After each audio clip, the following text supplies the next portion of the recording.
Our big job today is to get all the privet logs from the winter chopped up. Now these were logs that or branches that we chopped off the hedge and then fed to the goats over the winter, but they are clogging up a lot of space at the minute.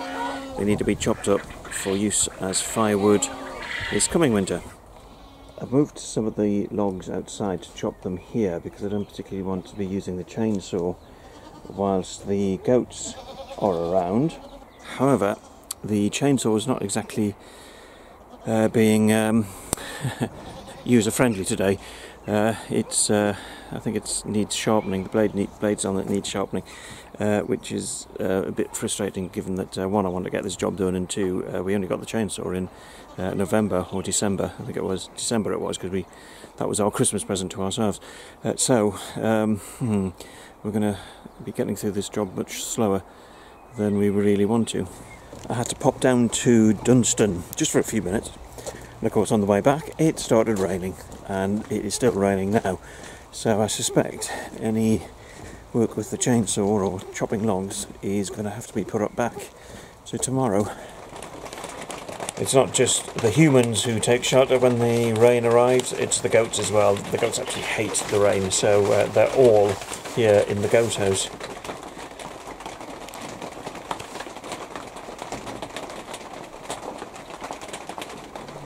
The rain has stopped and sun's come out, and I've come over to our far side allotment because there's a job I want to finish from last year, and it's to chop down part of the hedge. As you can see here, we have the hedge which is the border of our far side allotment. Now last year this was all like this section here, a huge, must be what, 5, 6 metre, 7 metre high hawthorn trees, and we chopped most of them down except this one here got left. Actually it's two, and they need to come down because they're casting shade. They're shading part of the allotment, but also it just looks completely out of alignment with the rest of the hedge, and we need to bring them down also to feed the goats. Now I don't have the chainsaw with me because we're going to actually need to get some new blades for it, new chain for it, so we are forced to use the bow saw. So wish me luck. Well, at last I managed to get them to come down. These two trees were actually fused together, and it took me over an hour of sawing, and then we used the axe as well, and they both came down together, and they've fallen in the best place possible along the hedge line, so it's not blocking the path too much, and it didn't fall on our rhubarb bed on the other side.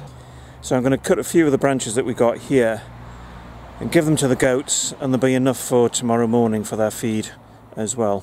About 3 or 4 minutes ago I dropped these branches off for the goats, and they stripped them bare in the time it took to go back to get another batch.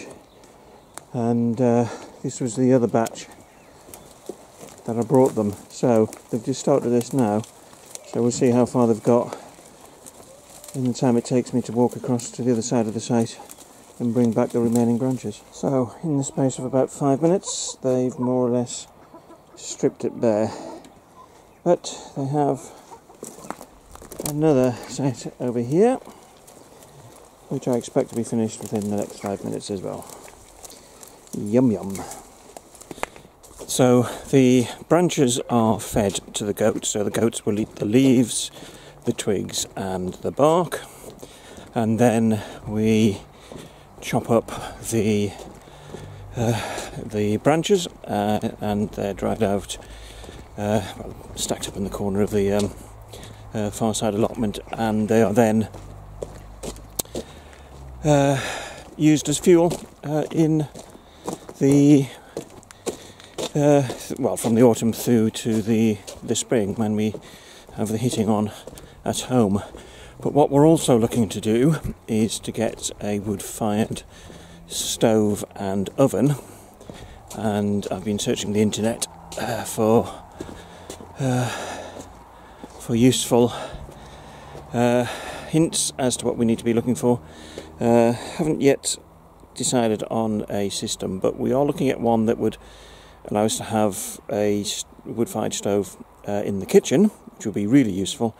And if we're not able to do that, then we will be looking for a stove and oven that we can put outdoors, and that would be our second choice. So definitely, if we can get it in the house, that would be first choice. But at some point soon, we'll be making the shift from cooking by electric to cooking by wood fire.